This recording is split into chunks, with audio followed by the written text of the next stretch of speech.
últimos 10 anos, o número de doadores de órgãos dobrou no Brasil e, consequentemente, o número de transplantes.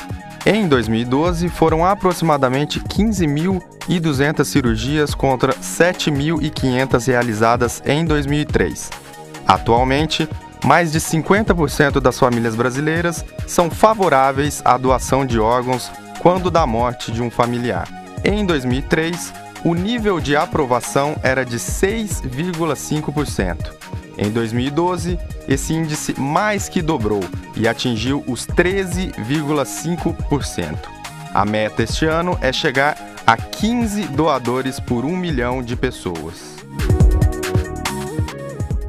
Doação de órgãos é o tema em destaque desta edição do programa Ponto de Encontro, que está começando agora.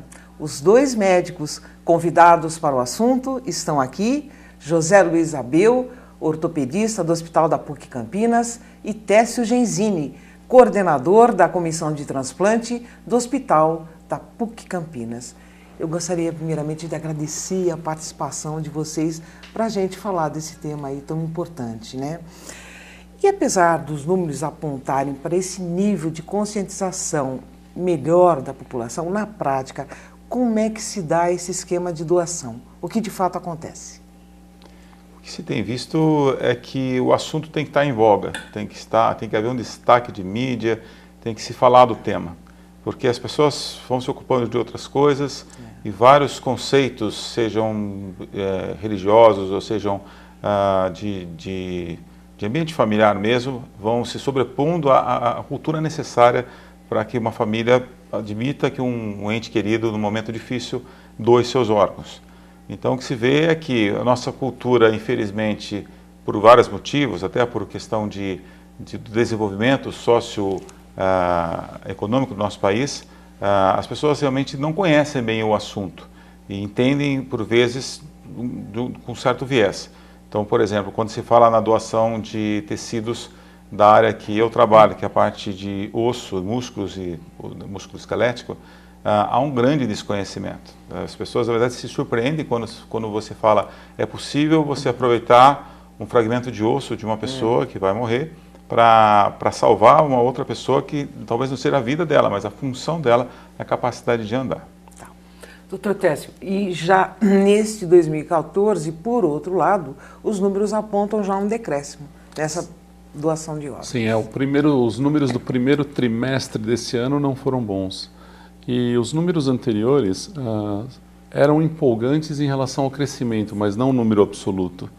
Porque sempre temos que olhar como meta países que estão à nossa frente, que já praticam essa modalidade de tratamento há muito tempo. Então nós temos que nos espelhar nos americanos, nos Estados Unidos, que tem um índice em torno de 20 a 25 doadores por milhão. Na Europa, a Espanha chega a 40 doadores por milhão. Então, a média aceitável para um país que tem um grande número de centros transplantadores como o Brasil é em torno de 20 doadores por milhão. Nós partimos de 2003, quando começaram essas análises, de 6 doadores por milhão. E aí, quando chegamos em 13, foi uma grande comemoração, porque aconteceu isso que foi dito na matéria. Dobrou o número de doadores, mas ainda estamos muito aquém das nossas necessidades e das nossas possibilidades. O transplante, como ele muito bem colocou, ele envolve uma série de circunstâncias, desde a forma como a pessoa é tratada em todos os momentos na rede pública, como até a condição do país. Quando o país está num momento bom, a doação é melhor. Quando o país não está num momento muito bom, a doação é pior, porque é uma coisa altruística que depende muito do humor das pessoas, dos sentimentos dela naquele momento. Então, muito temos que trabalhar ainda para o nosso país alcançar bons níveis equiparáveis aos grandes centros do mundo. Tá.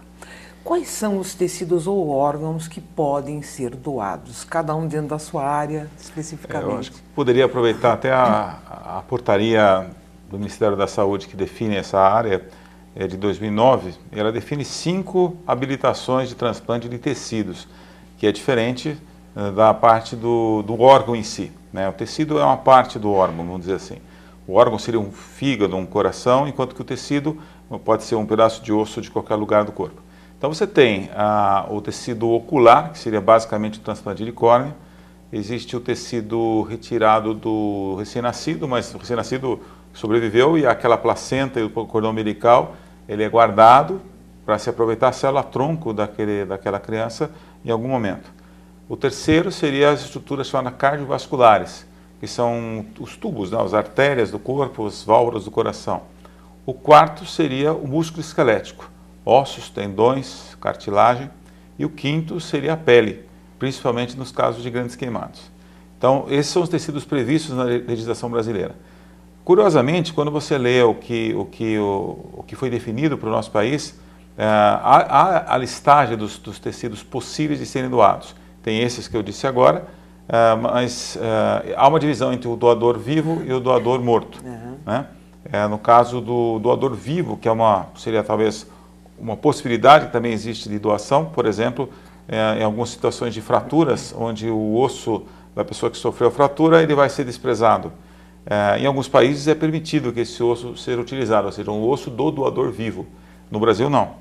Na Inglaterra, por exemplo, não se usa osso de doador morto, mas usa-se osso de doador vivo. Então, são algumas questões que a gente vê que, apesar da legislação brasileira ser tão complexa e tão exigente, com questões de critérios de segurança, ela ainda perde um pouco para o que se faz hoje em alguns países onde isso já funciona muito bem.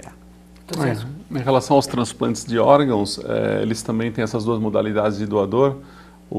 Existem os doadores vivos e os doadores falecidos. Os doadores vivos, eles doam órgãos duplos ou órgãos que podem ser divididos. Então, órgãos duplos, por exemplo, o pulmão, um pequeno segmento do pulmão pode ir de um doador vivo para uma criança, um dos rins pode ir de um adulto para o outro ou de adulto para criança. O fígado pode ser dividido ou um segmento dele utilizado num adulto ou numa criança. Então, esses são os transplantes com doador vivo. Com o doador falecido, aproveita-se pulmão, aproveita-se coração, fígado, pâncreas, rim e intestino. Existem também os transplantes chamados de multiviscerais, que são blocos que contendo vários órgãos em algumas doenças congênitas principalmente, que a criança nasce sem a formação desses órgãos, então eles podem ser transplantados em bloco, que são chamados multiviscerais. Todos os órgãos abdominais, por exemplo, constituem esse tipo de transplante. Agora, quando da morte, em que circunstâncias essa pessoa pode ser doadora? Que tipo de morte? Bom, a doação de órgãos, ela se faz no doador falecido naquele que se encontra em morte encefálica. Porque o conceito médico de morte, ele é ligado à parada de atividade cerebral. O conceito de morte médica, ele não é ligado à atividade cardíaca. Por exemplo, numa cirurgia cardíaca, em alguns tipos de cirurgia cardíaca, o coração pode parar e uma máquina faz esse sangue circular e mantém o cérebro funcionando. Isso é o que importa, atividade cerebral. Existem pacientes que em situações graves são inclusive operados do coração, o coração não volta a bater e esse paciente fica numa máquina aguardando um transplante cardíaco de urgência. É uma das urgências em transplante cardíaco. São situações raras, mas que ocorrem. Então, a atividade cerebral é o que significa a vida do indivíduo. Quando essa atividade cerebral interrompe, é um quadro irreversível. É diferente do coma. O coma, a pessoa está inconsciente, porém ela tem atividade cerebral. Na morte encefálica, ela está inconsciente, ela não tem reflexos e ela não tem atividade cerebral. Ela pode ter alguns reflexos chamados medulares, porque o cérebro está morto do pescoço para cima, mas do pescoço para baixo, a medula, como ela continua íntegra por algumas horas, então alguns estímulos podem gerar alguns movimentos no corpo, mas não significa que o doador está vivo, ele está morto porque o cérebro parou. E a morte encefálica nós detectamos de duas formas, ou a ausência de sangue no cérebro, ou a ausência de atividade elétrica. A atividade elétrica a gente se mede por eletroencefalograma e o sangue através de vários métodos, cintilografia, Doppler, arteriografia. No Brasil, A legislação é muito rigorosa para esse diagnóstico e ela envolve 2 exames clínicos feitos por médicos diferentes, mais um exame gráfico que comprova uma dessas situações. Você até falou já, mas eu pergunto então, é um diagnóstico confiável? É um diagnóstico confiável, sem dúvida. No Brasil, principalmente, não há margem, há tanta legislação e tantos organismos que fiscalizam isso que realmente não há margem. É a necessidade que a população tenha confiança nisso. Só se vai abordar o assunto de doação quando realmente isso está estabelecido. A legislação foi criada para isso, para evitar alguns mal-entendidos que já aconteceram previamente. Gostaria só de complementar a informação em relação à rotina do transplante. Quando você tem, então, a morte cerebral, e aí o cirurgião que vai transplantar, ou a equipe que vai retirar os órgãos vivos, coração, o fígado e tudo mais, eles atuam realmente no primeiro lugar. Eles têm que trabalhar com esse paciente em morte encefálica enquanto o coração bate, inclusive, tá? Para aproveitar o máximo de tempo viável dos órgãos. Depois deles, aí entra a equipe, por exemplo, captadora de tecido ósseo. Ela vai ter mais ou menos 6 horas ainda para que se retire várias partes do corpo que são depois utilizadas. Vale a pena dizer também que essas partes são repostas por próteses, para que não se crie uma deformidade. E após esse período, então, em torno de 6 horas, aí esse paciente já teve a sua parada cardíaca, ou eventualmente se retirou o coração dele, aí você ainda tem um tempo de trabalho. Então, são 2 equipes que trabalham sequencialmente. Tá. E existe uma equipe especializada só para a retirada dos órgãos? Bom. Sim, existe um treinamento específico, porque a retirada no caso dos tecidos, o Dr. José Luiz pode explicar melhor, que os tecidos, normalmente eles são estocados em soluções especiais, a temperaturas especiais, e podem ser utilizados depois de alguns dias, alguns meses, até alguns anos. Já os órgãos, eles têm algumas horas para serem reaproveitados. Então, a cirurgia de remoção dos órgãos é um momento muito importante, porque a preservação bem feita está diretamente ligada a uma recuperação da função do órgão em quem vai recebê-lo. E isso se relaciona diretamente com a melhor evolução do paciente. Então, sim, é necessário um treinamento especial para esse tipo de cirurgia. Na área, por exemplo, de doação de músculo esquelético, de vasos, de pele, a equipe que faz isso é uma equipe treinada para isso, porém é um cirurgião ortopédico geral, por exemplo. Ele tem que ser um cirurgião, ele tem que ter noção anatômica, noção de toda a condição de limpeza e asepsia que ele faz numa cirurgia convencional. Porque o grande problema, diferente do órgão, que o problema é a rejeição, do tecido o maior problema é a infecção. Qual a diferença? O tecido ele vai ser praticamente isento de tecidos, de materiais que possam dar a chamada rejeição. Ele não é vivo, ele não vai continuar vivo. Ele vai ocupar um espaço que depois, por exemplo, o osso vai ocupar um espaço que estava vazio, perdido por algum motivo numa pessoa, e ele vai ser revascularizado, vai encher de artérias e veinhas lá dentro, e aquele tecido vai sendo renovado. O órgão não, do jeito que ele funcionava antes, ele vai continuar funcionando. Então, para que isso aconteça, ele vai íntegro, ele vai inteiro, e com isso a chance da chamada rejeição, que é um assunto interessante a gente abordar depois,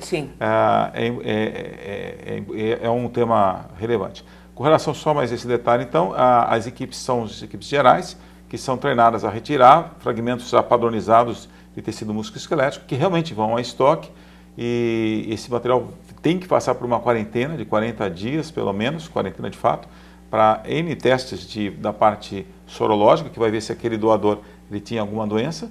Depois ele ainda fica estocado por mais um tempo para se descobrir alguma outra coisa que tenha passado despercebido, e só então ele vai ser utilizado em situações específicas.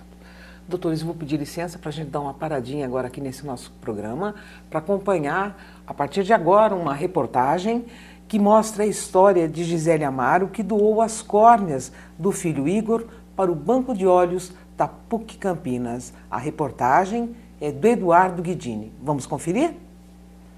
Igor foi diagnosticado com uma doença rara aos 7 anos de idade e morreu em abril. Um duro golpe que a família ainda tenta assimilar. Resolveram fazer uma tomografia, né? Aí foi constatado que ele estava com uma mancha no cérebro. Eles me falaram que o meu filho tinha uma doença, que é uma doença rara, que chama mal de Alexander, né? e que essa doença a criança vai regredindo, ela para de comer, para de falar. E foi o que aconteceu com ele, né? A dor e o sofrimento causados pela perda do filho não impediu que os pais autorizassem a doação das córneas do garoto.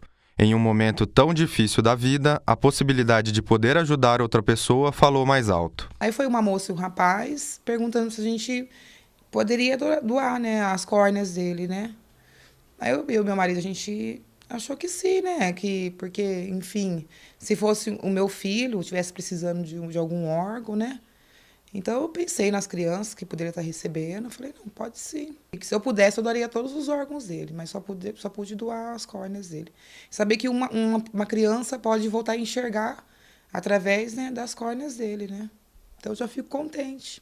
Os 7 anos de parceria entre o Hospital Celso Pierro e o Banco de Olhos de Sorocaba renderam bons números e deram mais esperança para muitas famílias.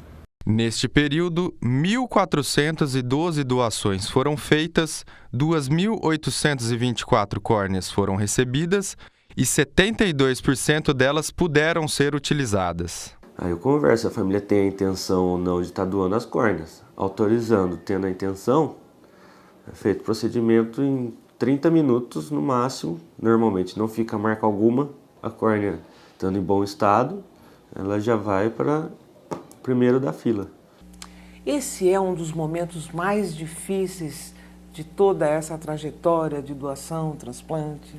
Sim, no caso a doação é um momento de muita dor da família, porque principalmente a mãe doando órgãos de uma filha, nossa. Então você nunca espera, né? Pela sequência lógica da vida, sempre os mais velhos vão primeiro. Então quando existe uma situação dessas, mesmo quando a criança sofre de uma doença, nunca é esperado esse momento. Então é uma situação muito difícil. E voltando a falar um pouquinho de órgãos e tecidos, no caso dos órgãos, quando existe a morte encefálica, o coração ainda está batendo, então algumas famílias se prendem a esse fato de sentir o coração batendo, o corpo quente, e ter alguma esperança de um milagre. E então elas se prendem a esse, e torna mais difícil. No caso dos tecidos, quando o coração já parou e o corpo é inclusive muitas vezes encaminhado ao necrotério, e às vezes lá é feita a abordagem da família para doação de córneas, então essa doação se torna mais simples. Mas apenas ressaltando que mesmo quando existe o coração está batendo e o cérebro parou, é uma questão de horas para que todos os órgãos se percam. E por isso as famílias devem ser abordadas nesse momento, que é um momento muito difícil. Tá certo. Você tem alguma colocação? Não, eu concordo. E aí também, né, sempre fazendo esse paralelo aí com o órgão e tecido, se passa pelo primeiro momento, né, o primeiro impacto, a primeira fala, e se cria uma sensação de compaixão e de respeito ao início então do processo de doação.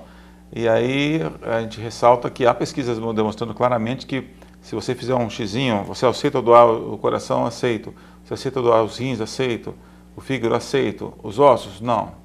Então existe também por desconhecimento e por uma sensação de que vai se criar uma mutilação naquele corpo, o que absolutamente não acontece. Causa estranhamento mesmo.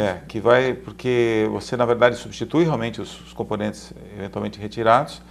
Isso é feito com o máximo de cuidado e de respeito, é como se você estivesse fazendo realmente uma cirurgia. Não há sofrimento, essa pessoa já não sente, ela já faleceu. Então é muito importante ser citado isso, porque é até desagradável falar isso. Eu lembro de algumas discussões que a gente teve quando de um projeto de banco de tecidos, até no Hospital da PUC anos atrás, pessoas que não conheciam o tema se sentiam assim, gostariam de falar sobre a doação de coração, mas não se sentiam confortáveis de outras áreas do corpo. Tá. Doutor Zabel já até tinha começado a colocar a questão da rejeição. Sim. Então, no caso todos os órgãos vascularizados, eles são suscetíveis à rejeição.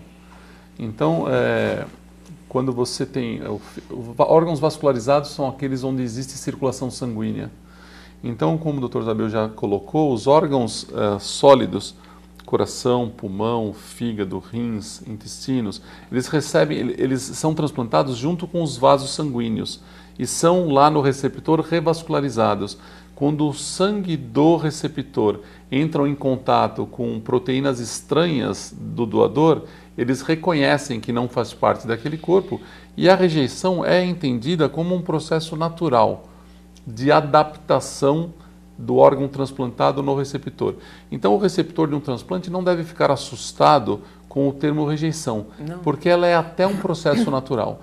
E para isso, existem medicações específicas que bloqueiam a continuidade desse processo, para que ele não comprometa a função do órgão.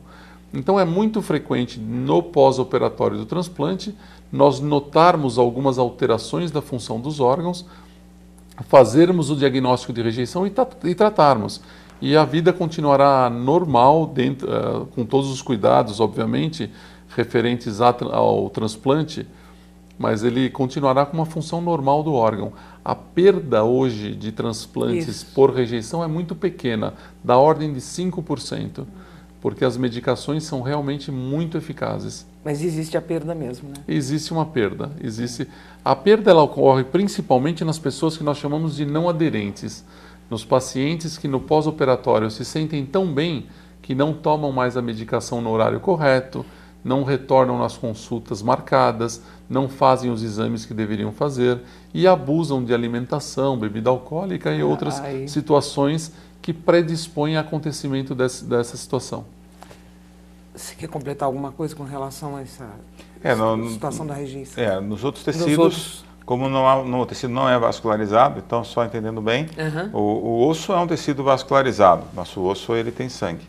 Quando ele é retirado para um futuro uso como um enxerto ósseo, ele passa por um processo de esfriamento, ele vai até 80 graus negativos, onde ele fica estocado, ele mantém algumas proteínas, então até existe uma margem muito pequena para algum tipo de, quase que uma alergia, mas ele não é vascularizado. Então, os componentes daquele órgão, daquele tecido, na verdade, que podem gerar algum tipo de rejeição, praticamente desprezíveis.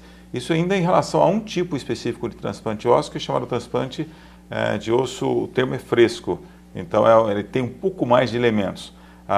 Pode-se usar também esse osso de uma outra maneira, que chama-se liofilizado. É quando ele é congelado, depois ele passa por um processo que ele vira como se fosse um pó. Isso aí absolutamente não tem mais nenhum elemento que possa gerar alergias ou rejeições. Então, os tecidos em geral têm muito menos chance de qualquer tipo de reação alérgica na pessoa. Perfeito.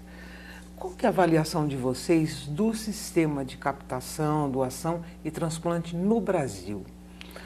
Há uma perda significativa de órgãos que poderiam ter sido transplantados em outras pessoas em função de um sistema desorganizado ainda? Acho que eu vou falar da parte de tecidos inicialmente. Tecido, como é uma situação que não envolve diretamente com preservação da vida, e sim com a preservação de função da visão, função da deambulação, o número de potenciais candidatos a receberem esse tipo de tecido é muito grande.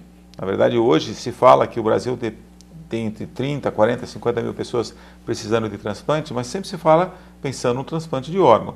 Quando se fala em transplante de osso, por exemplo, na área de odontologia, todas as pessoas que perderam dentes ou que têm algum defeito na face, defeito de mandíbula, por um tumor, por um trauma, aquelas N situações em que você tem perda óssea pós-cirurgia. Hoje é muito comum fazer prótese de quadril, prótese de joelho. São quase 200 mil próteses no ano no Brasil. Uma prótese dura 10, 15 anos. Após isso, onde ela está grudada no osso, ela vai se soltando e aquele osso ele fica um espaço maior.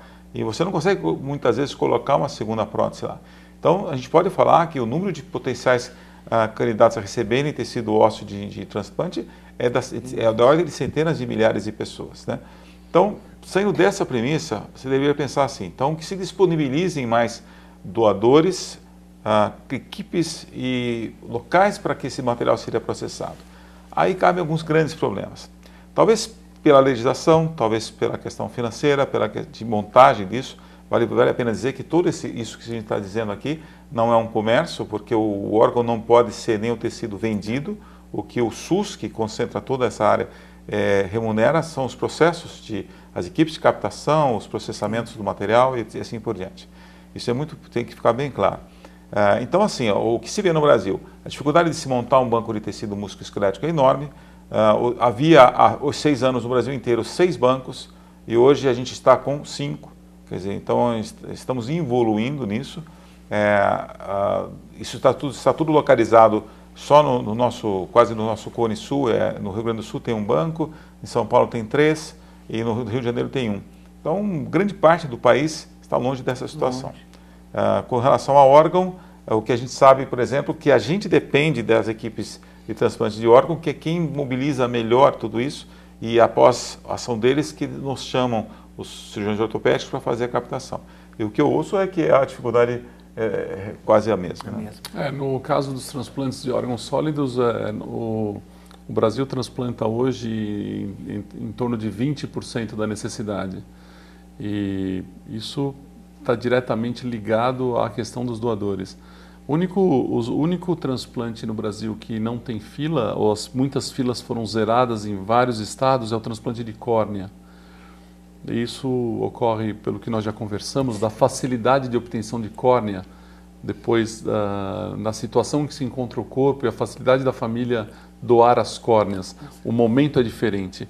Já aconteceu o óbito, foi declarado, foi feito o atestado, e às vezes numa situação de necrotério a família vai lá e doa, porque ela já sabe que está em uma situação pré-sepultamento, diferente da condição que nós precisamos para coletar os órgãos, né?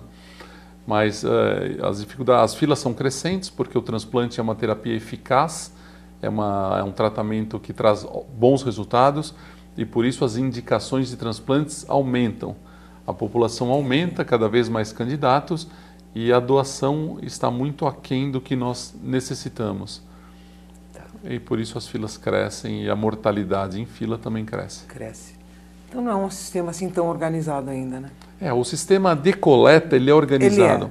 Mas existem muita perda de doadores, porque esses doadores muitas vezes sofrem acidentes graves ou têm situações graves de acidente vascular cerebral, né, o derrame, ou mesmo paradas cardíacas revertidas que levam à falta de oxigenação cerebral. São várias situações que colocam esse paciente como um paciente grave. O doador de órgãos é sempre um paciente grave e ele precisa de um suporte intensivo, muito complexo, que a gente não tem muitas vezes em hospitais periféricos onde eles são atendidos. Então eles são atendidos muitas vezes, então teve um acidente de automóvel, por exemplo, um acidente de moto, bicicleta, uma queda, e a pessoa chega em morte encefálica e o local onde ele está não tem condições de manter o corpo até que todo esse processo seja desencadeado. Então muitos doadores se perdem nesse momento e outros se perdem na sequência do processo. Realização de exames, consulta à família, etc. Porque existe até outra versão da família ter um interesse nisso e não conseguir viabilizar a sua doação. Então, exatamente. Que deve acontecer muito. Doutor Zabel, doutor Tércio, eu agradeço a participação de vocês e a contribuição para a gente desenvolver esse tema. Tá? Muito obrigada. Muito obrigado pelo convite. Obrigado. E a gente fica por aqui. Até o nosso próximo encontro. Até lá!